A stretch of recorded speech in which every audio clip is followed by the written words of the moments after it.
mshahara kuongezea, lakini 10,000 anakupa tena hata hujamuomba. 20,000 hizo unashaka chukua tu kale. Sasa si unaongezea mshahara? Hataki. Ya bali barikiwe sana. Siku nyingine anatoka huko amekuja na kilo 5 za mchele. Sasa unawaza huyu anaona yani katika vitu hivi ndo ananishika. Bwana tubariki sana. Sio kwamba mimi nilikuwa siri. Nilikuwa nakula. Bwana tubariki sana. Yaani hata kabla sijaja kwako bosi nilikuwa nakula. Nilikuwa naishi. Nilikuwa naishije kabla sijaja kwako? Bwana tubariki sana. Ndio nataka nikwambie. Haijalishi kama una Mungu, haijalishi. Kama una Mungu, haijalishi. Bwana tubariki. Uko mahali ni Mkristo na una Mungu, haijalishi. Na ubiri experience. Yaani sisemi tu maneno na uzoefu. Bwana Yesu tubariki sana. Sikuona hatari kuandika barua ya kuachishwa kazi. Bila shida na minong'ono. Bila kuanza kujitetea. Mpaka nilipofika nyumbani nikawaza, nikaje? Hakuna kwenda kujiuliza, sasa bosi mimi nimefanya nini? Nikaambiwa tu wewe uliachaga umekosea. Kosa gani? Halisemeki. Wewe tuandikie barua tutaki maneno hii. Lakini Mungu kuna mahali alikuwa ni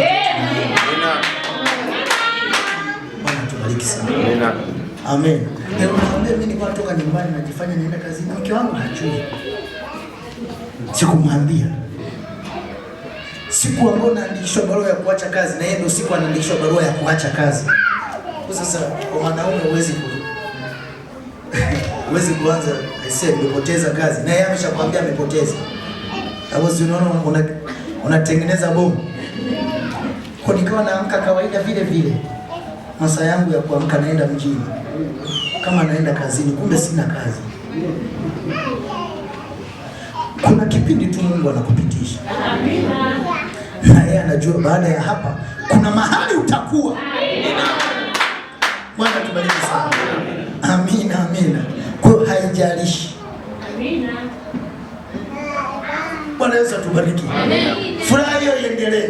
Amina. Amina. Amen. Nafanya mwana dada yangu enjoy kule nyuma. Amina. Bwana tubariki sana. Mungu akubariki dada yangu.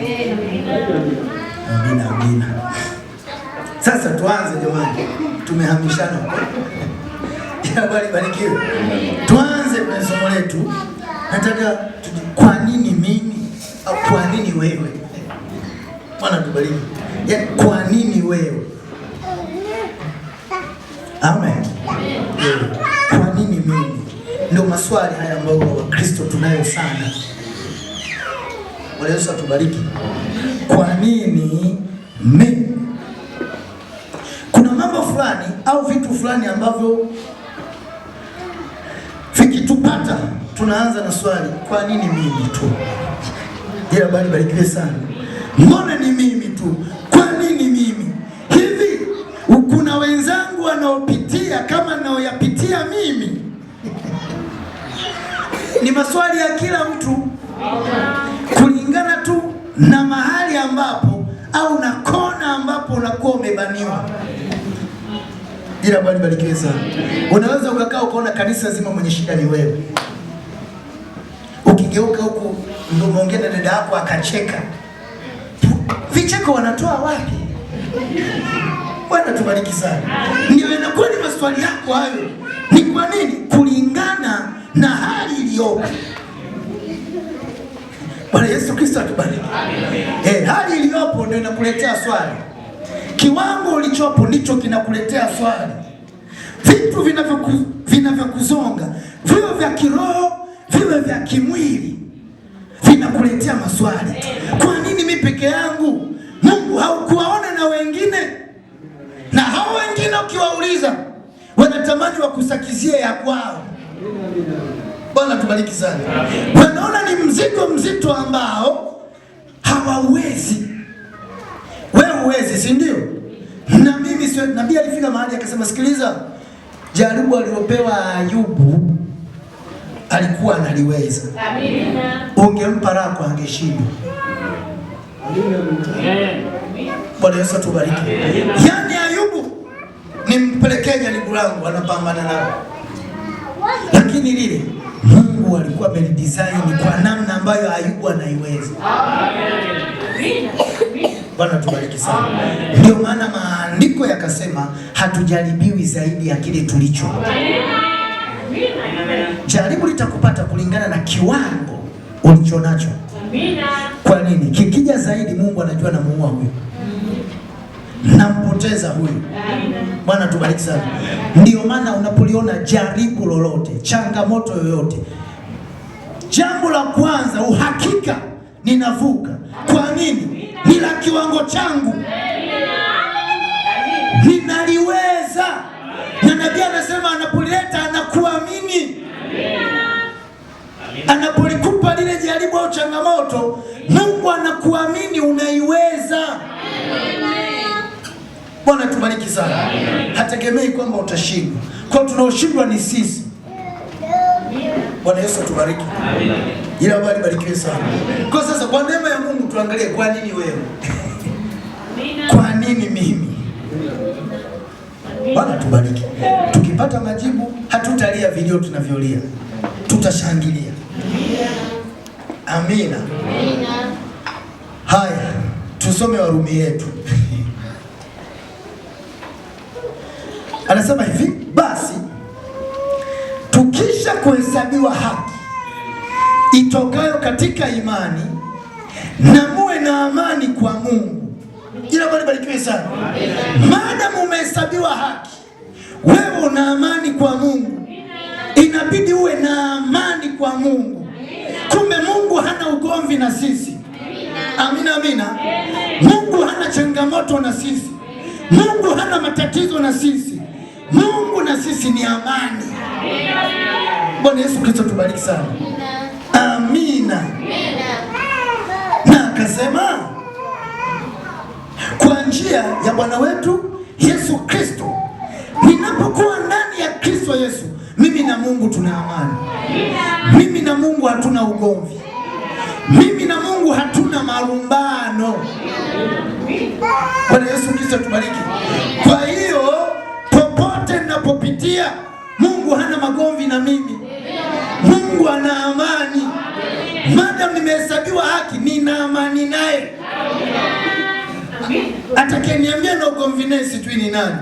Neno limesema hivyo. Mimi na Mungu nina amani, Hakuna violence, hakuna vita. Bwana tubariki sana. Ni amani. Kwa nini? Mungu ni amani. Bwana Yesu Kristo tubariki sana. Ndio maana tukasema Kristo unapookoka una vigezo vya kuwa na amani maisha yako. Bwana tubariki sana. Una vigezo vya kuwa na amani maisha yako yote. Ni kwa nini? Mungu ni amani. Jina bali barikiwe sana. Amina, amina.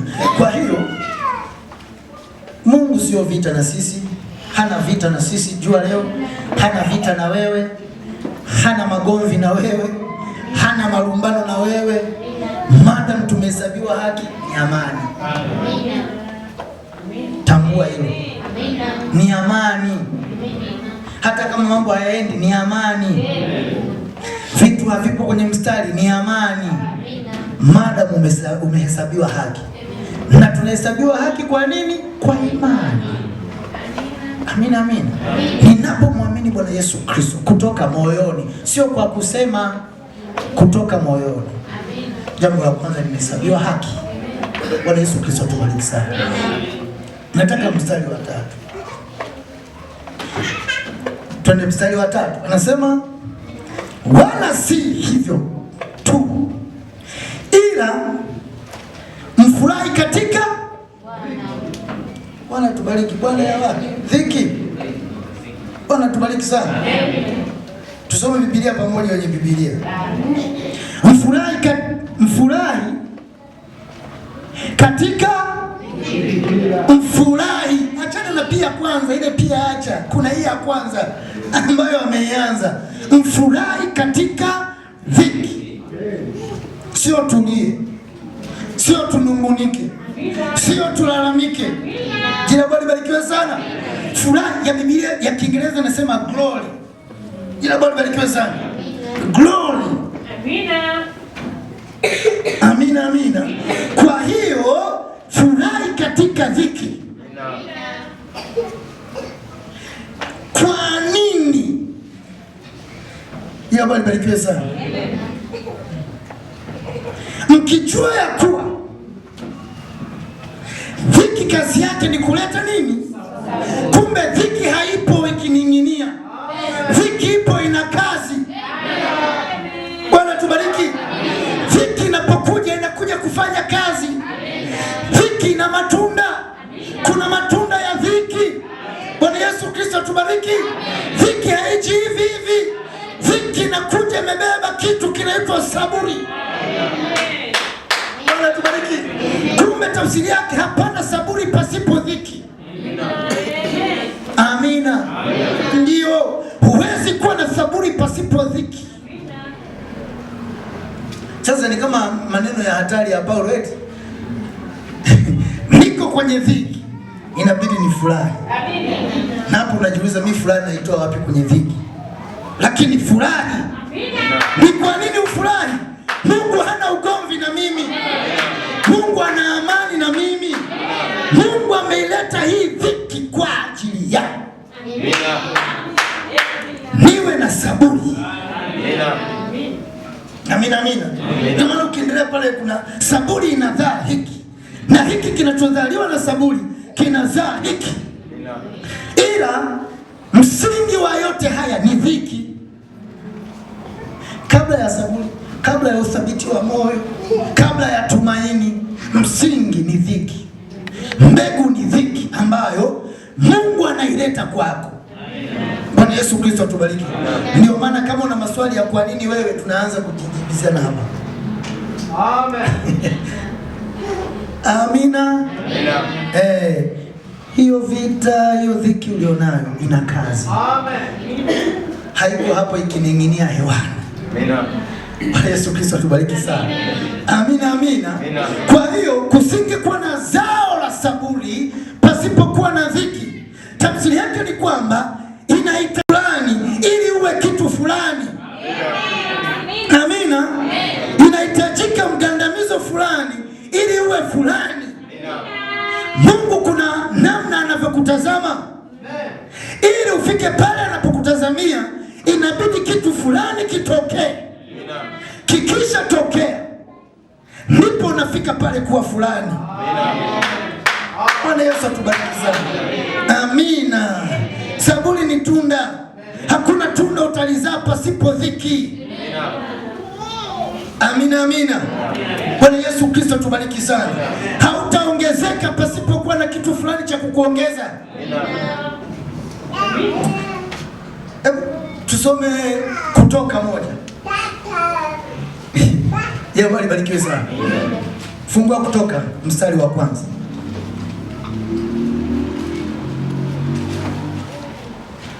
Biblia imezungumza kitu cha ajabu hapa.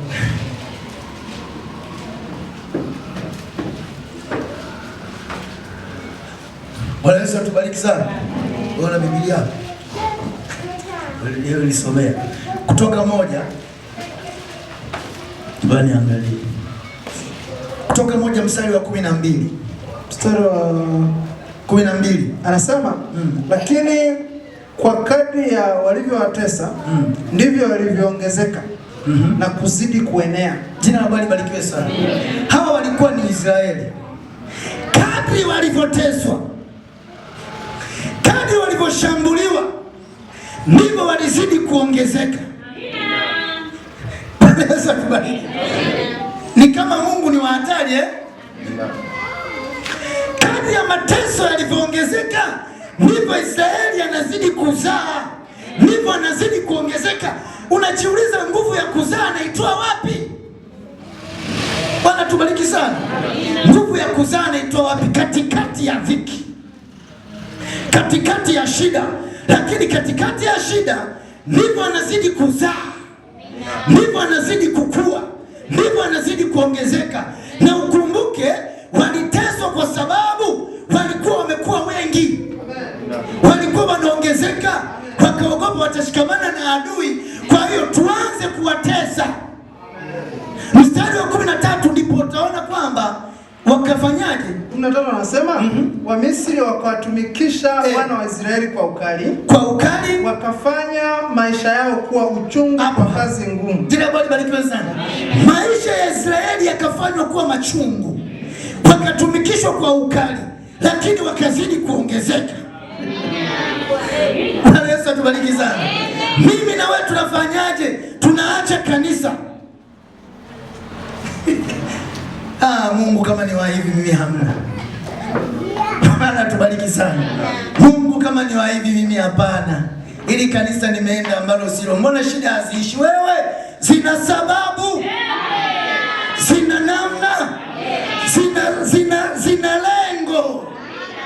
Bwana Yesu atubariki sana. Hiyo vita ina lengo. Amina. Hauwezi kuongezeka kama hauna kitu cha kukuongeza. Bwana Yesu atubariki sana. Jina Bwana libarikiwe kanisa. Amina, amina. Kwa hiyo inahitajika kitu fulani kukufanya uwe mtu fulani. Inabidi upitishwe mahali fulani ili uwe mtu fulani. Bwana Yesu Kristo atubariki sana. Amina, amina. Kuna wengine ilibidi wafukuzwe kazi ndipo ndoto zao zionekane. Bwana tubariki. Ile ndoto walionayo isingefanya kazi wakiwa chini yao. Ilibidi watolewe. Wakisha tolewa ndipo waanze kuyashughulikia maono. Amina. Bwana Yesu atubariki. Amina. Kwa inahitajika mgandamizo. Bwana Yesu Kristo atubariki. Inabidi kusagwa. Tusingeona jasho la damu kwa Yesu Kristo pasipo Getsemani. Ilibidi kuwe na Getsemani. Bwana tubariki sana. Mahali ambapo alikata tamaa, mahali ambapo aliona vitu vikubwa na mateso yanakuja, ndipo tukaliona jasho. Ameomba mpaka amefika kiwango cha mwisho. Ni kwa sababu gani? Kuna msalaba mbele yake. Bwana Yesu Kristo atubariki. Kuna msalaba mbele yake. Hatukuliona jasho la damu wakati mpita kwa Lazaro. Amina. Bwana tubariki sana. Hatukuliona jasho la damu wakati ameenda kwa mama mke wake na Petro. Amemkuta ana homa. Hatukumuona. Wakati anakaribia msalaba ndipo tukaliona jasho. Na ndio wakati alikuwa anaenda kufanywa mtu mkuu. Amina. Ndio alikuwa anaenda kufanywa Kristo halisi. Ilibidi ubebe msalaba. Ilibidi aitumikie dhiki hiyo ili atukuzwe. Bwana tubariki. Sikimbie process. Usikimbie process. Usikimbie hatua. Usizikimbie. Bwana Yesu Kristo tubariki. Sikiliza, hakuna juisi ya orange au ya chungwa pasipokuwa na blender. Amina. Bwana tubariki. Si ndio? Inabidi chungwa lipitishwe mahali fulani ili tuuone ule utamu. Ukiniuliza chungwa, nitakwambia hujui tu niliopitia. Kuna mahali nimesagwa. Bwana barikiwe sana. Kuna mahali nimesagwa. Kuna mahali nimepondwa. Huu utamu na uenjoy, huu utamu na ufurahia, kuna maumivu nimepitia. Bwana Yesu atubariki. Ukiuliza juisi ya embe itakwambia ya kwamba sikia, kuna blender imepita, kuna kisu kimepita. Bwana Yesu atubariki sana. Amina. Kuna hatua nimepita na nilinyamaza kimya. Niliponyamaza kimya ndio maana unaninywa. Bwana tubariki sana. Yes.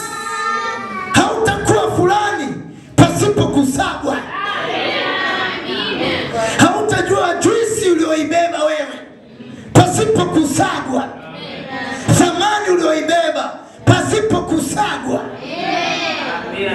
Amina. Inabidi usagwe, upitishwe kwenye blender. Bwana Yesu Kristo tubariki sana. Ndipo uone ile thamani ulionayo. Amina. Bwana tubariki. Kwa hiyo mfurahi katika dhiki, maana matokeo ya dhiki ni kumbe dhiki ina kazi. Kila bali barikiwe sana. Amina, amina. Kwa hautaona uwezo ulioubeba, nguvu ulioibeba mpaka upitishwe mahali fulani. Amina. Bwana tubariki sana. Kuwe na mashine itakayokusaga. Amina, amina. Na mashine hiyo ni kwa ajili yako. Usiwasukumie wengine. Bwana tubariki sana. Amina, amina. Ya kwamba nataka nikwambie hautayampa mtu, ni yako. Bwana Yesu Kristo tubariki. Kwa cha kufanya nyamaza kimya. Amina. Amina. Kwa tuseme ujumbe hapa, nabii anasema kitu fulani. Ila Bwana barikiwe sana. Tunampenda Bwana. Amina. Torati ama neema 54:1006 paragraph 114. Nabii anasema hivi. Minyoro au ua lolote kabla ya kutengeneza manukato. Bwana tubariki. Amen. Kabla hujafurahia perfume unojipulizia wewe asubuhi, kabla hujafurahia kunukia, kuna ua liko mahali fulani. Amina. Bwana Yesu tubariki. Anasema unachukua ua linapendeza. Nyinyoro ni waridi. Nyinyoro kubwa ya asubuhi au waridi. Ua la uandani ni ua la kupendeza. Wakati likiwa hai linapendeza. Amen. Amen. Amen. Wakati ukiwa hivi unapendeza. Ila tukitaka kutoa manukato kwako, inabidi tukukamue. Bwana tubariki sana. Inabidi upondwe mpaka utoe manukato. Lakini ili kupata harufu kutoka kwa hilo, kupata manukato, halina budi kupondwa pondwa.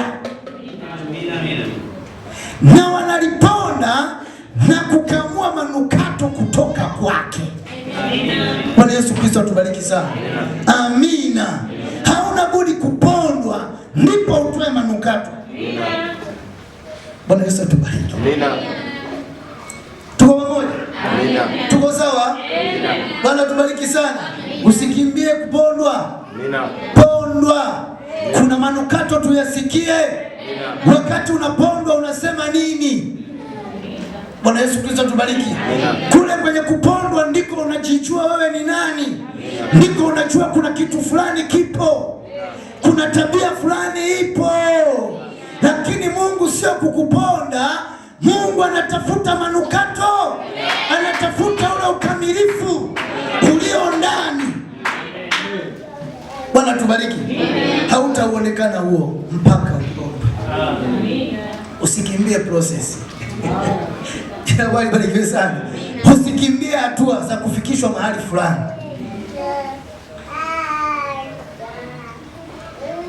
Jina Bwana libarikiwe sana.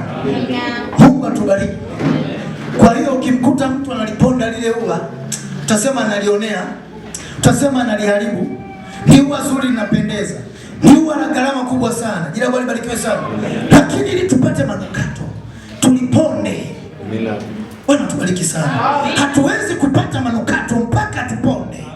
Kwa hiyo ukiuliza perfume itakwambia hatua. Amina. Amina. Bwana Yesu atubariki. Itakwambia nimepitia kwenye kinu.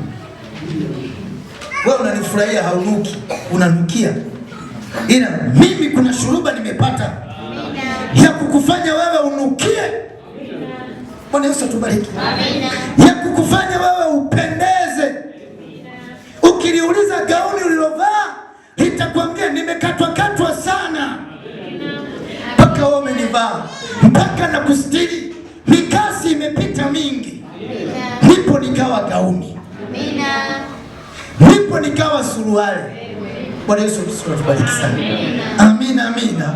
Kwa hiyo haya unayoyapitia, vita unayoipitia sio mateso, ni hatua ya kukufikisha kuwa. Bwana tubariki sana. Hizo ni hatua za kukufikisha kuwa. Bwana Yesu atubariki. Amina. Bwana tubariki. Na mimi tuambia, mchongaji anapochonga anakuwa na picha kichwani. Amen. Ukimkuta anachonga ni kama anaukatakata mti lakini kuna picha anaitafuta. Ndivyo Mungu. Amina.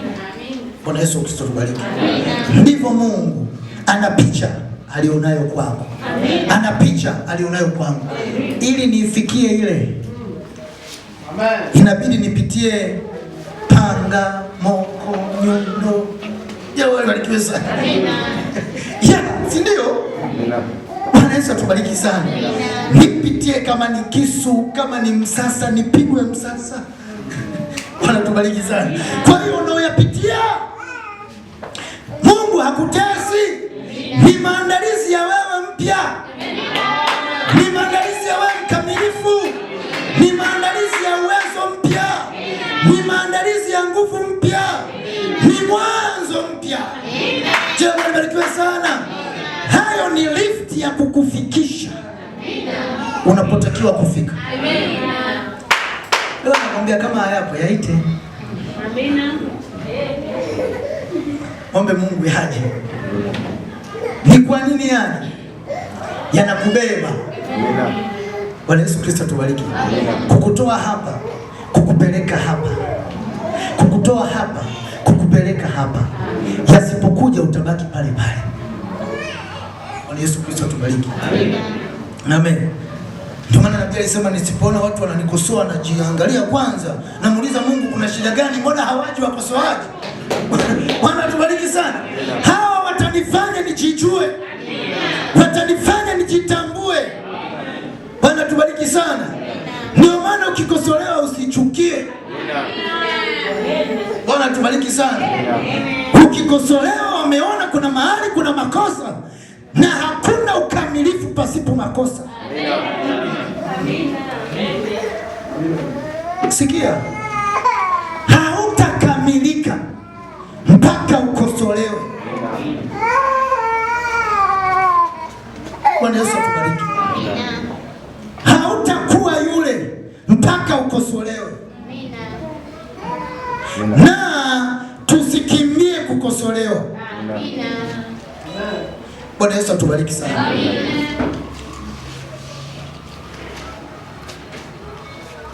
Nabii alitoa mfano akasema kuna vijana wawili walienda kuomba kazi. Mmoja akaenda na penseli na ufutio, alafu mwingine akaenda bila ufutio. Wakamuuliza, wewe mbona huna ufutio? Akasema mimi sikoseagi. Kuanzia leo wewe huna kazi. Hatutafuti mkamilifu. Bwana Yesu Kristo tubariki. Huyu mkamilifu ndio mwenye makosa mengi sana. Bwana tubariki sana. Lakini mwenye ufutio anajua ninakosea. Mimi ni mwanadamu, inabidi niwe na ufutio wa kufutia. Tubariki sana. Kwa usikimbie kukosolewa. Utafika pale unapotakiwa.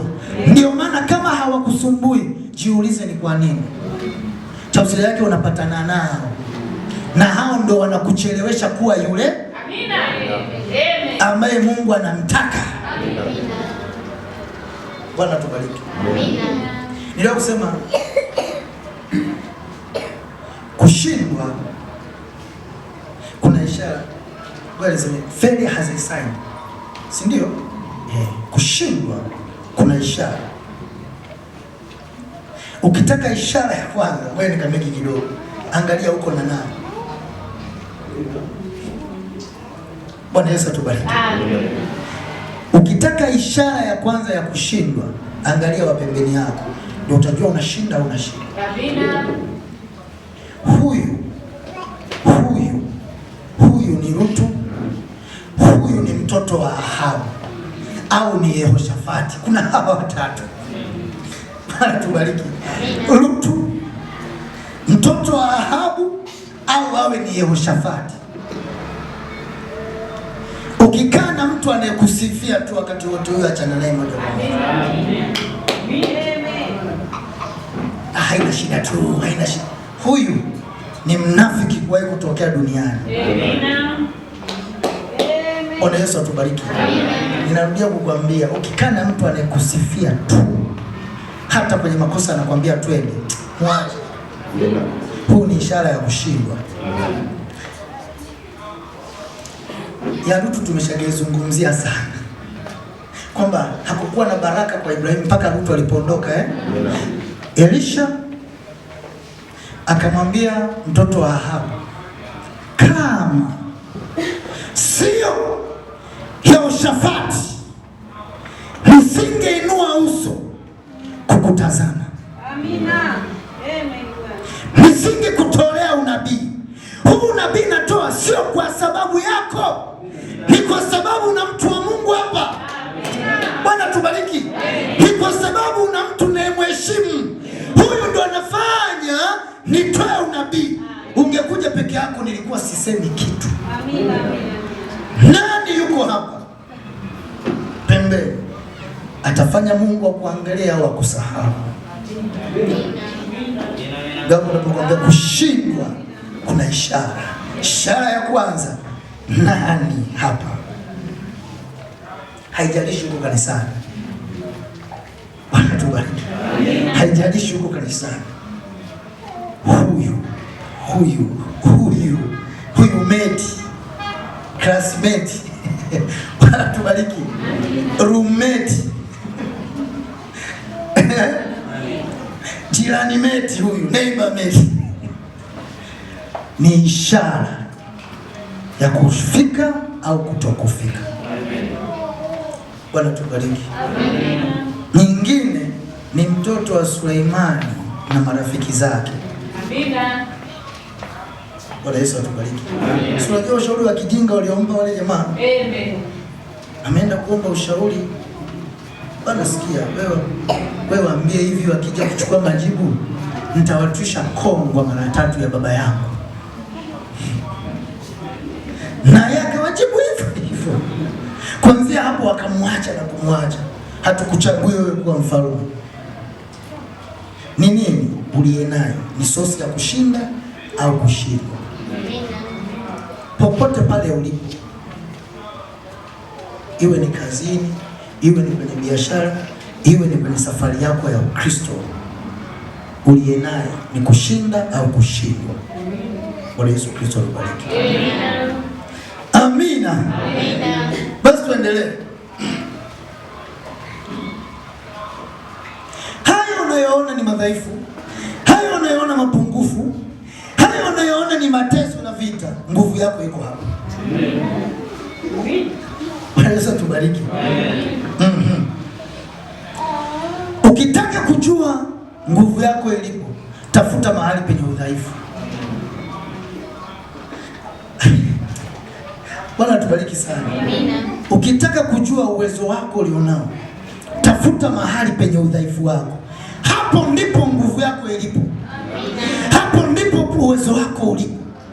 Bwana Yesu Kristo tubariki sana. Amina.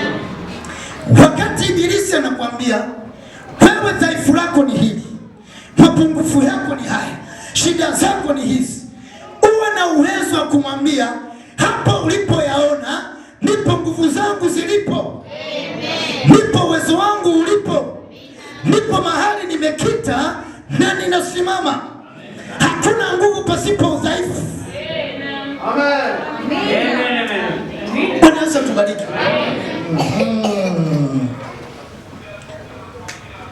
Ninapojua udhaifu wangu, utanifanya nianze kusimama, nianze kushughulikia mpaka ni ushinde, na nguvu yangu inaonekana hapo. Bwana tubariki sana. Kwa hiyo Ibilisi asikutishe na madhaifu. Akikuonesha dhaifu, anakuonesha nguvu. Shughulikia dhaifu, simama, endelea. Bwana Yesu atubariki sana. Lengo la kukuonesha dhaifu ni anakutaka ubaki hapo. Amen. Ndio maana waepuka watu wanaokuambia utaweza, chana nao. Amina. Kaa nao mbali. Ni ibilisi huyu. Amen. Bwana tubariki sana. Ndio maana Yesu akamwambia Petro, toka nyuma yangu. Amina. Uko hapa kunikatisha tamaa. Kuna mahali naenda, hautanisaidia wewe. Bwana Yesu tubariki. Ni watu wanakurudisha nyuma hao. Wanaokuambia wewe utaweza. Ndio ninaweza. Unaposiona siwezi, ndipo nasema naweza. Unapoona sisimami, ndipo nasema nainuka. Bwana tubariki sana. Udhaifu wa mtoto kutokutembea sio kwamba hatembei. Akiamua unamwambia inuka, si anainuka. Nguvu yake ipo mpaka aanguke. Asipoanguka utaona nguvu. Bwana Yesu Kristo atubariki sana. Ndio maana Mtume Paulo akasema, mahali nina udhaifu ndipo nguvu yangu ilipo. Amina. Bwana Yesu Kristo atubariki. Mahali nina udhaifu ndipo nguvu yangu ilipo. Jina Bwana libarikiwe sana. Amina. Ndio maana furahi katika dhiki pia. Mahali penye dhiki ndipo mahali una nguvu. Bwana tubariki. Kwa ninafurahia, sinunguniki, silii. Bwana barikiwe sana. Amina, amina. Kwa hiyo nikifurahi sitaona ni mashambulizi. Amina. Si ndio? Sitaona ni mashambulizi. Nitaona ni lifti. Amina. Nitaona ni usafiri. Amen. Bwana Yesu atubariki. Nikifurahi, nikinungunika, ni shetani mimi tu. Shetani anirusha mishale mimi tu. Sasa amfanyie nani basi? Amina. Bwana Yesu atubariki sana. Hauwezi kufikia ukamilifu pasipo kuchoma mishale.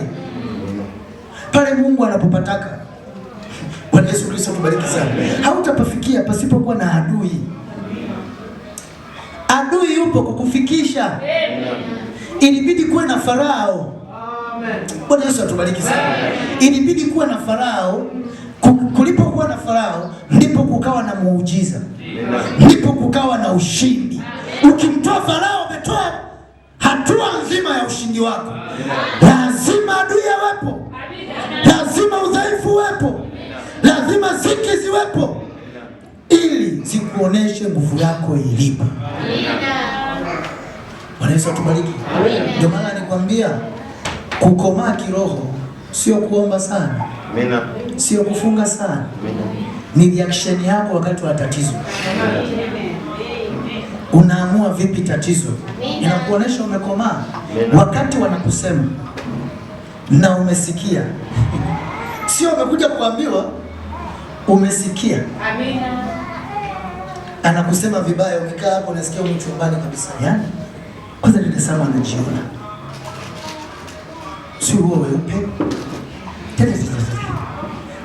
Na umesikia na unawaheshimu. Hapo ndipo tuone umekomaa au hujakomaa. Amina. Ya wale barikiwe. Amina. Kama ndo napiga endeleeni.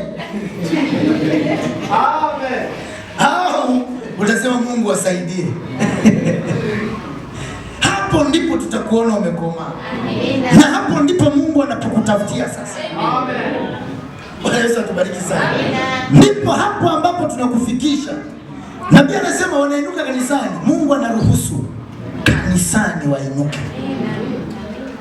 Wawe kinyume na wewe. Nakwambia mimi na big experience. Siku moja nimetoka kuandikishwa kuacha kazi. No, ilikuwa kabla ya kazi. Corona. Wafanyakazi wakapunguzwa. Nikapunguzwa na mimi nikawa nyumbani. Hapo dada yangu mkubwa anaumwa. Na mimi peke yangu ndio naonekana nina kazi. Wakamleta Dar es Salaam. Nikae naye. Ni muuguzi. Kanisa la Mtongani ni kubwa. Halishindi kunisaidia. Ndipo wakati sikuona mtu ila watu wawili. Nilikaa chini nikawaza, akaja Ibilisi akaanza kuzungumza. Unaona, mchungaji alifiwa, walienda. Mama yake alikuwa nauma, wakajichanga kila mtu sukari, mchele, nini, wakaenda. Wewe kwako wako wapi? Hapo nilifikia kipindi sina nauli ya kufika kule, ikawa nienda kwenye kanisa la jirani ninawaamini. Sasa wale wa jirani wakaonesha upendo, wakawa wanakuja nyumbani kufuatilia hali. Nikasema kanisa ndio hili, na hama mimi. Jina Bwana libarikiwe sana. Nikasema na hama mtongani, naenda hapa kwa hawa, maana wanapiga simu, wanakuuliza hali, shemasi akaja hadi nyumbani. Nimekaa kwenye ndoo, nilikuwa nimekaa kwenye ndoo kwa pembeni ya nyumba kwenye kona. Nimekaa na jinamia, nimeshangaa simu ya pastor kutoka kule kwetu Geita. Akapiga simu akasema, mtumikie Mungu katika hilo. Amina. Unaona?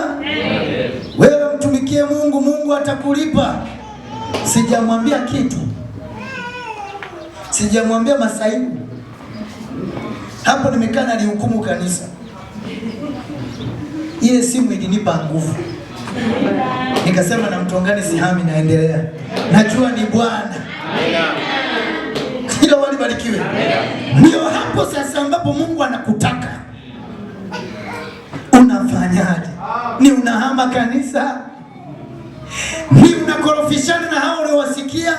Au ndio utawapenda? Furahini wakati wa dhiki. Ukinuna utaona ni adui. Inaweza ikapita muda, Mungu akaiachilia muda, lakini kuna mahali ambapo ni mwisho. Nabii anasema hivi, Mungu anapoleta jaribu huwa amelifunga lijamu. Lijamu tunaifahamu Ameifungia, kuna lile kamba anaifunga farasi mdomoni, haiwezi kuachama. Ila bali bali, au ukiona wale mbwa wa polisi kuna vitu wamefungwa mdomoni, ile ni lijamu kwa kukuonesha nguvu. Bwana tubariki sana. Yani unaona wenzangu kule kazini inabidi wakuseme sana, wakae vikao kabisa kwa ajili yako.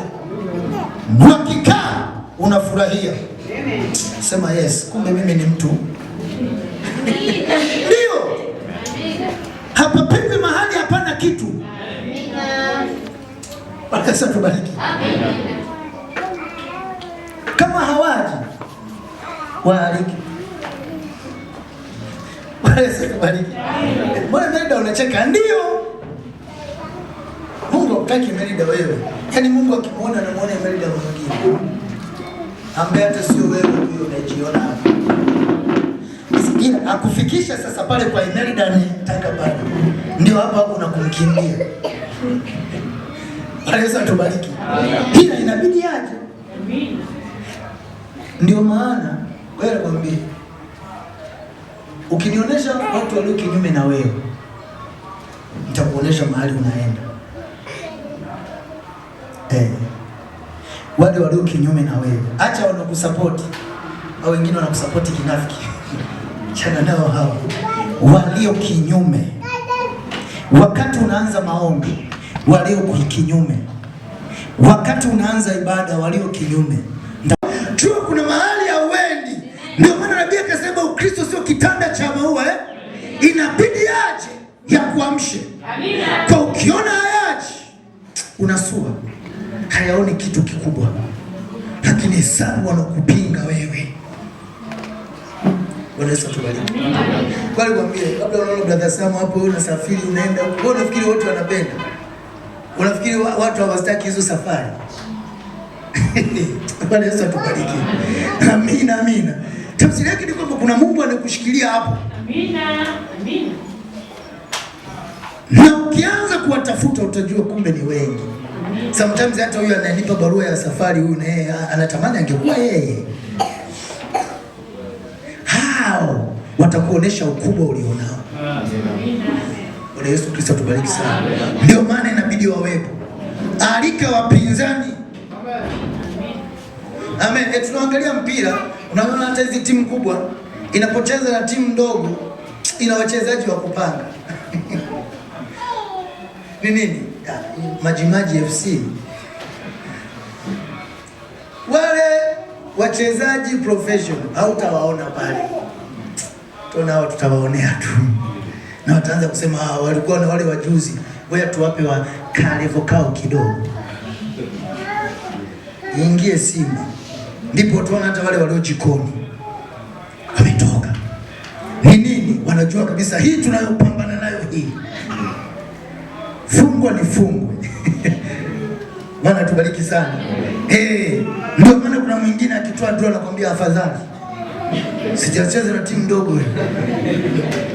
Ni nini? Uwezo. Ukubwa ulionao utaamua maadui. Utaamua mikwamo. Bwana tubariki sana. Utaamua vita. Wakati unataka kuomba huombi. Ni nini? Ni ule ukubwa ulionao ndani. Bwana Yesu Kristo atubariki. Ule ndio utaamua nani yake. Jamani barikiwe sana. Amina amina. Ndio maana hapo kuna baadhi yenu inabidi muombe Bwana walete watesi. Amen. Ndio kama ni maombi ambayo hayaeleweki hivi. Lakini inabidi waje. Walete watesi. Jamani barikiwe sana. Walete maadui waje kwa wingi ili mfike mahali fulani ambapo mnatakiwa kufika. Mmekwama kwa sababu mmerelax. Amen. Unajua unapoanza kujikakamua rohoni ndipo na vitu vya kiroho vinaanza kuinuka. Na huyu aliyekuwa milala ameanza kuongea. Bwana Yesu Kristo tubariki. Haijalishi ni binti yangu hapa akisimama na ufunuo wa jina la Yesu Kristo anaitikisa kuzimu. Ndio mambo ya kiroho yalivyo. Bwana Yesu tubariki sana. Amina amina. Sasa si bahati mbaya tunayakataa. Mungu atubariki sana. Tunaona kama ni mateso. Amen. Bwana unaniona. Bwana Yesu mimi tu kweli. Yananiua haya. Haufi. Yafurahie. Nashukuru umelileta. Najua kwa kuwa umelileta nitalivuka. Amina. Na wakunivusha ni wewe. Amina. Na unapoliona lije lichukulie limekuja kwa wewe. Bwana siwezi kukamilika pasipo haya. Amina. Dakti natoa. Amina. Kuna bidhaa natoa. Amina. Bwana Yesu Kristo tubariki sana. Wale kwa mfano wale tunaenda kufunga. Hii ni marumaru si ndio? Amina. Au hii tuliokanyaga ni marumaru. Lakini mwanzo haikuwa marumaru. Tunaikuta dukani nimeshakuwa marumaru. Ila ilikuwa ni chokaa, si ndio? Hii inatokana na nani? Wale wa geography metamorphic rocks. Miamba hiyo. Miamba ya chokaa ndio inazaa hii marumaru. Bwana Yesu atubariki.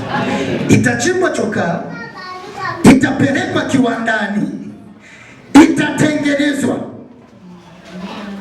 Bwana tubariki sana. Itapitishwa kwenye moto. Haiwi marumaru kwa sababu ni marumaru. Kuna mahali imepita. Kuna mahali imeonja joto. Ndio maana ikitoka marumaru moja utainunua bei ya juu. Kinachoifanya bei ya juu sio kwa sababu ni marumaru. Ni hatua iliyozipitia kufanyika marumaru. Ndio imetengeneza thamani ya marumaru. Bwana Yesu atubariki sana. Amina amina. Kwa hiyo hautauzika thamani ya juu mpaka upitishwe kwenye moto. Bwana tubariki sana. Thamani yako haitapanda mpaka. Bwana tubariki sana. Umepiga process. Jina Bwana libarikiwe sana. Amina amina. Ile reaction iliyokuwa inaitoa marumaru wakati imepitishwa kwenye moto, ndio iliamua iwe marumaru. Ilivumilia joto, ilivumilia kuchemshwa, jina Bwana libarikiwe sana, ilivumilia process zote mpaka ikaja kuuzwa bei ya thamani. Amina. Ile reaction yako unapokuwa wakati wa dhiki itaamua thamani yako. Itaamua uuzwe bei gani. Itaamua Mungu akushushe au akupandishe. Bwana tubariki sana. Maana anakupitisha kwa wema na kukufanya kuwa bidhaa sokoni. Bwana Yesu atubariki sana. Mungu atubariki. Kwa hiyo shida zinapozidi kuja, mambo yanapozidi kuja, ndipo thamani inaongezeka, ndipo kiwango kinaongezeka. Mashambulizi yanapokuwa mengi, ndipo nazidi kugeuzwa, ndipo nazidi kufikia ukamilifu. Bwana Yesu atubariki sana. Kwa unapoyatoa unakataa kukamilishwa. Bwana Yesu atubariki sana. Kwa wakati shida imekuja, wewe una react vipi? Unaitikia vipi hiyo shida? Hiyo ndio itaamua kubaki hapo au kuendelea. Bwana Yesu atubariki. Yes. Wakati ugonjwa umekuja, unaupokea vipi? Hiyo itaamua kuinuka au kuendelea. Bwana Yesu Kristo atubariki. Na ukijua huu umekuja ili Mungu awe mponyaji, haleluya, huu unapita. Maana kuna mahali kwenye piki pale, kwenye kilele ndipo natakiwa kuwa, na nikiwa pale sifiki pale pasipo matatizo, sifiki pale pasipo mikwamo, sifiki pale pasipo changamoto. Bwana Yesu atubariki. Kozi itazidi. Bwana tubariki sana. Mungu atubariki sana. Mungu akuoni hapa, narudia. Anakuona pale juu. Kama alivyokuwa anamuona Ayubu.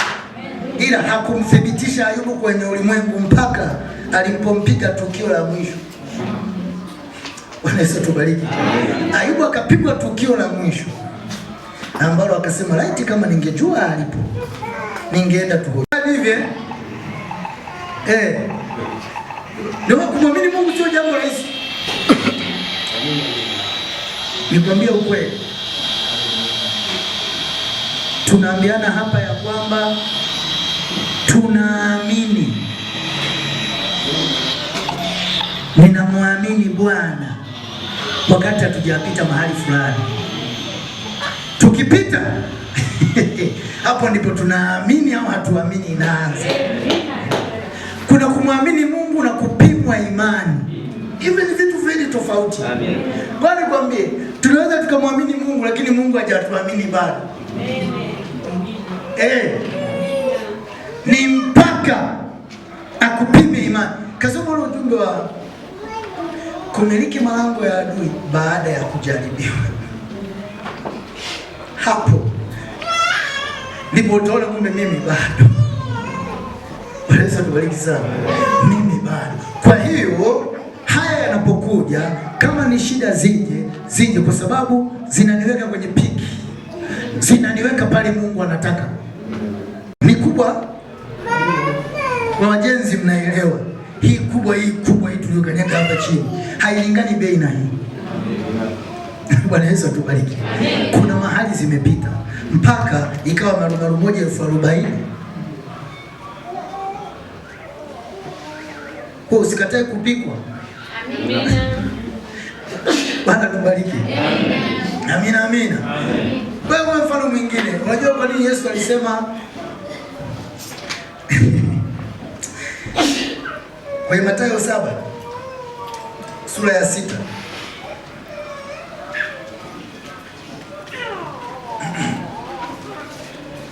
Usoma Mathayo 7 sura ya 6. Yesu anasema msitupe ndugu zenu kwa nani? Kwa nguruwe. Usiwape ndugu zenu kwa nguruwe. Bwana tubariki.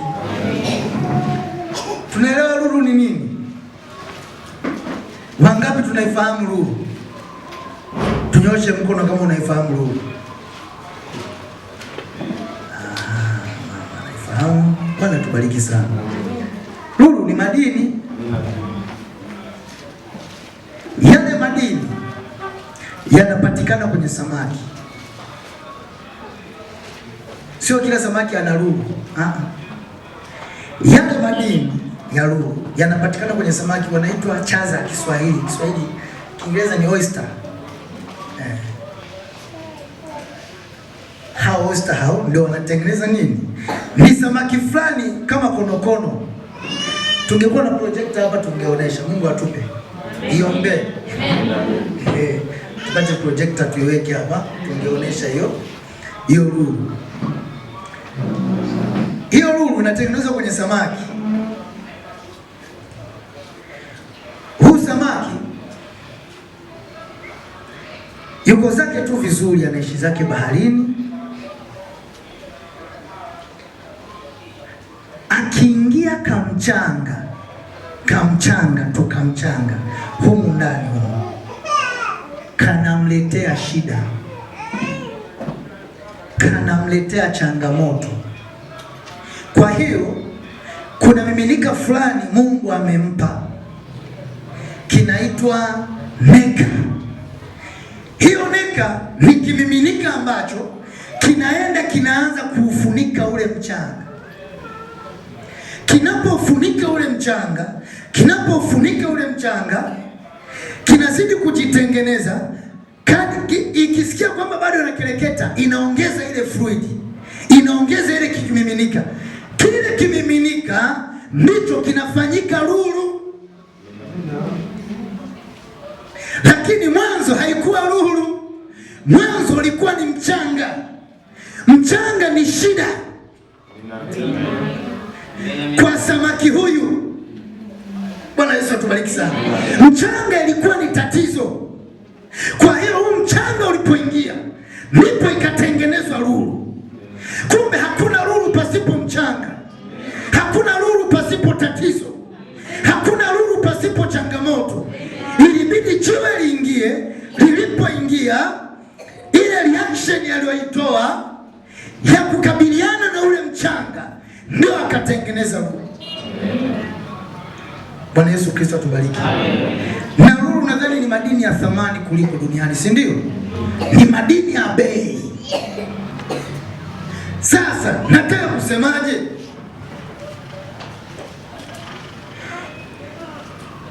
Reaction ya yule samaki juu ya tatizo ndio iliamua lulu. Namna ya kukabiliana na tatizo kwa yule samaki ndiko kuliamua lulu kutengenezwa ndani yake. Na ukiona hiyo video yake, wanapoifunua ile samaki, haukuti kuna lulu moja. Unaweza ukakuta samaki mmoja ana lulu zaidi ya 7. Tafsiri yake ni kwamba ameshambuliwa mara 7. Bwana tubariki. Shambulio moja linatengeneza lulu moja. Bwana Yesu atubariki. Na kadri anapokuwa na lulu nyingi, ndivyo thamani inazidi kuongezeka. Huyu samaki hatauzwa sawasawa na samaki yenye lulu moja. Gharama hazitalingana, thamani haitalingana. Bwana tubariki sana. Itauzwa bei. Amina. Kwa hiyo kiwango cha matatizo ulionayo ndio kiwango cha thamani ulionayo. Bwana Yesu tubariki sana. Ndicho kiwango cha nguvu ulizonacho. Namna unavyokabili tatizo kutaleta matokeo ya wewe kuwa wa thamani au kushuka. Bwana Yesu tubariki sana. Kwa hiyo tunaweza tukawa na oyster zile chaza zote. Bwana tubariki sana. Hii chaza ina lulu, hii haina. Hii yenye lulu itauzwa bei kwa sababu imepambana, imekabiliana na matatizo, imepambana na vita. Ile vita imetengeneza thamani ile, lakini hii itauzwa kawaida kwa sababu haina uzoefu, haina vita, haina experience. Huyu ni Mkristo wa kawaida ambaye hawezi kuleta thamani kwenye ulimwengu, na wala Mungu hata muamini. Mungu hajawahi kumwamini Mkristo asiye na experience. Amina. Bwana Yesu atubariki sana. Mkristo ambaye hajakutana na mchanga, ile reaction yake tukaiona ni anaacha kanisa au anaendelea. Ni unapigana au unasema Bwana wasaidie, hiyo itaongeza thamani. Bwana tubariki sana. Kwa tunapoiona hiyo, thamani yako imepanda. Bwana tubariki sana. Kwa unapokutana na mwingine na yeye ana thamani ya tofauti kulingana na majaribu amepitia, vita amepitia, changamoto amepitia, zinamtengenezea thamani hiyo. Bwana Yesu Kristo atubariki sana. Ndio maana yaje. Amina. Yaje. Amina. Yaite yaje. Amina. Bwana tubariki sana. Hita mikwamo ije.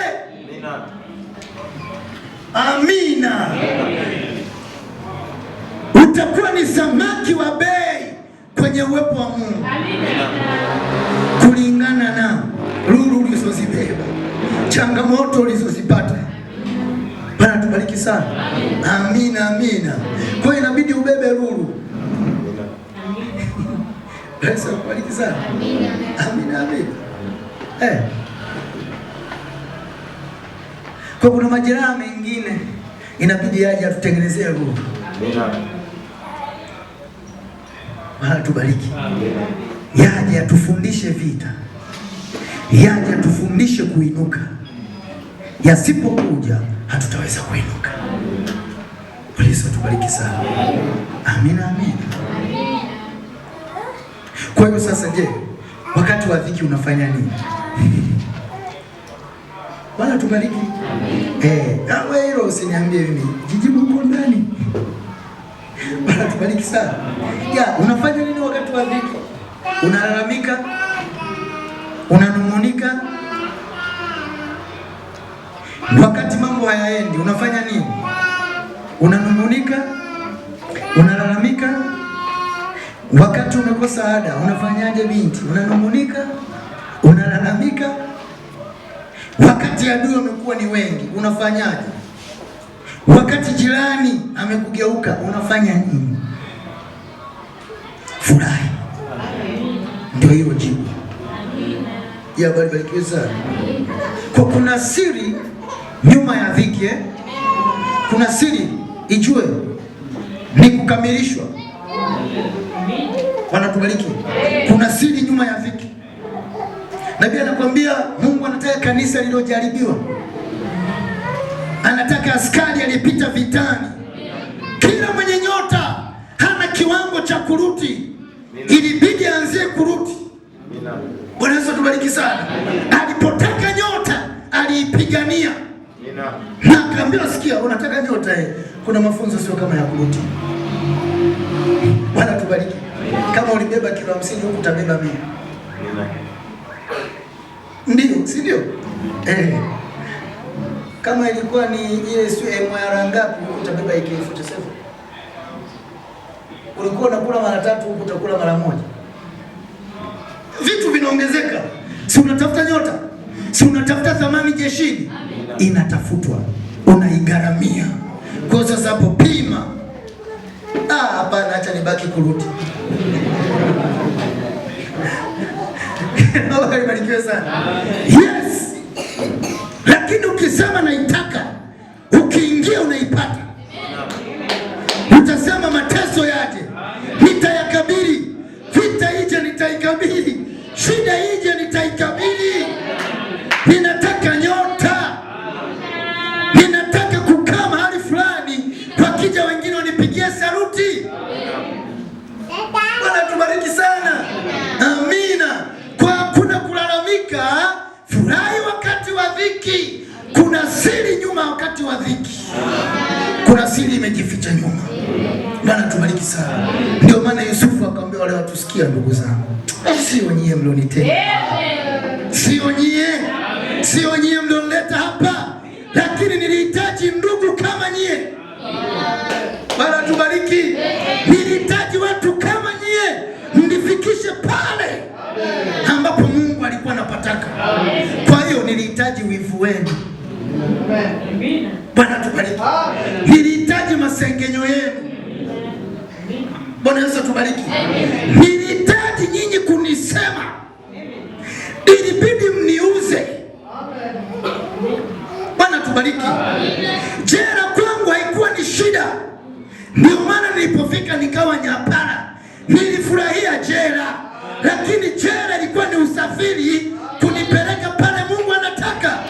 Nisingefika pale bila nyie. Kwa hiyo tulieni, ni Bwana. Bwana Yesu tubariki. Ila niliwataka nyinyi muwepo, na wewe unawataka. Unawahitaji hao wakuchukie, unahitaji hao wakushushe moyo. Bwana Yesu tubariki. Wakati Mungu anakuinua na hawahukumu. Tuambia nashukuru. Amina. Nashukuru. Ulikuwa unaniongezea mwendo. Ninakushukuru kaka yangu mkubwa. Ulijua kwamba humu mtakufa. Asante kwa kuniuza. Bwana barikiwe sana. Amina.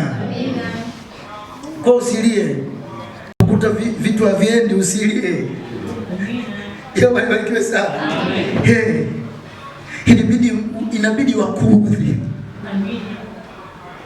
Wakuchukie. Inabidi mgombane huko ndani. Bwana tubariki. Ndio mke na mume mnatwangana huko ndani na mambo yanaenda. Amen. Maana simeonana udhaifu.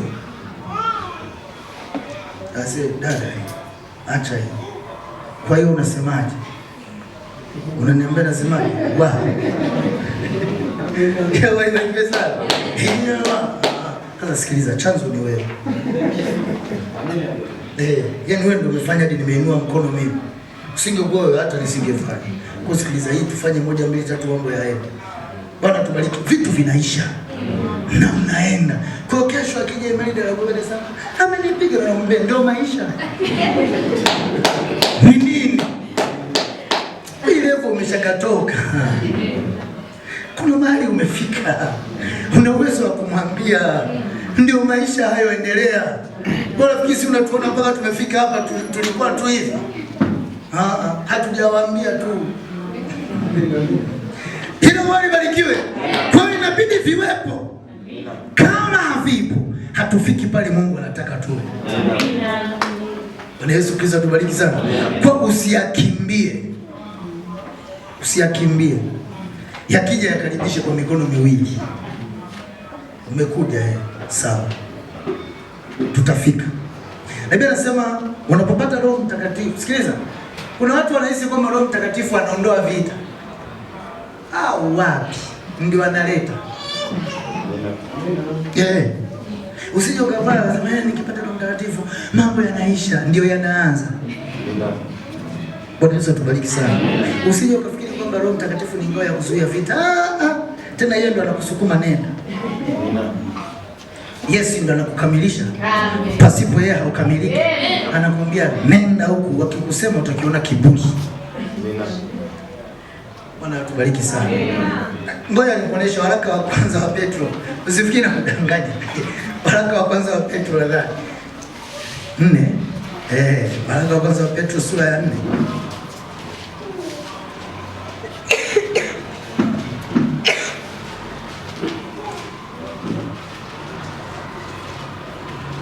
Waraka wa kwanza wa Petro sura ya 4. Mstari wa 14. Anasema hivi. Mkilaumiwa kwa ajili ya jina la Kristo, ni heri yenu. Ni nini? Sio shida, ni heri. Kwa nini ni heri? Kwa sababu Roho wa utukufu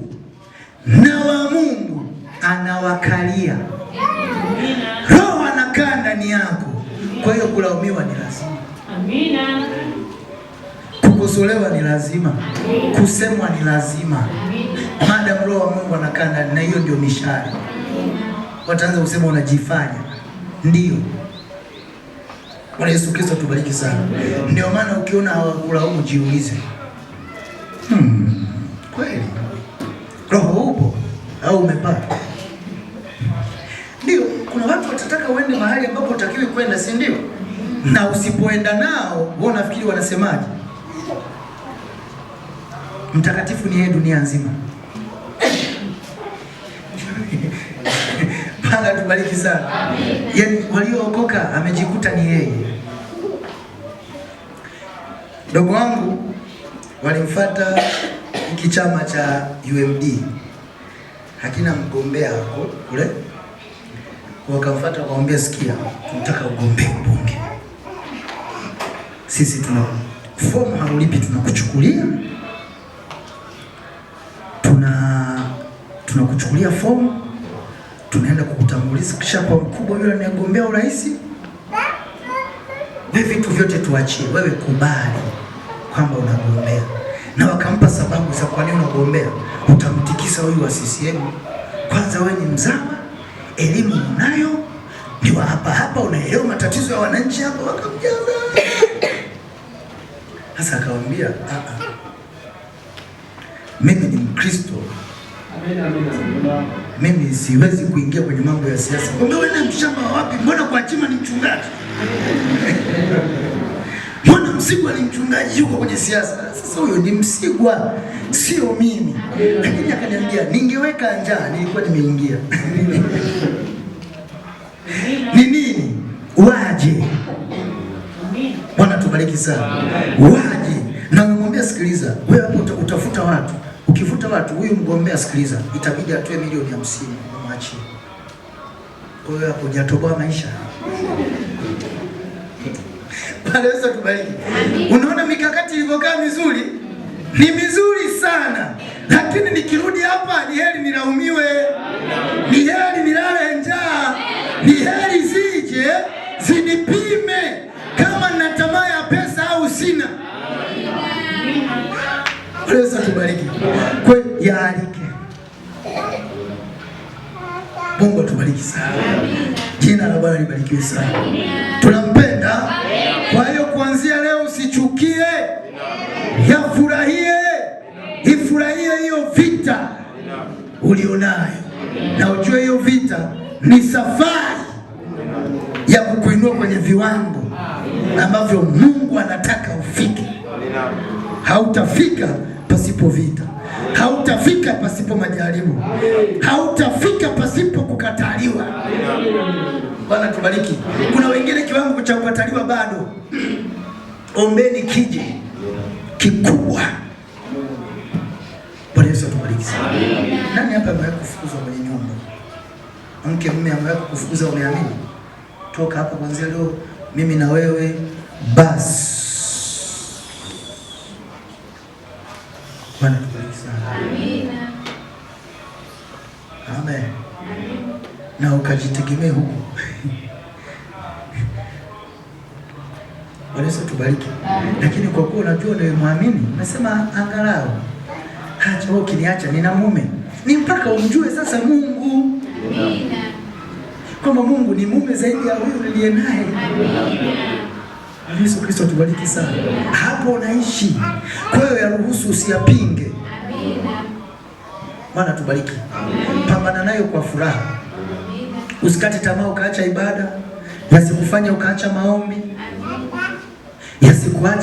Yasikufanye ukaacha kuongea na watu. Amina, amina. Ukimsikia wakati mwingine ni Mungu amekuonesha, amekwambia kabisa huyu.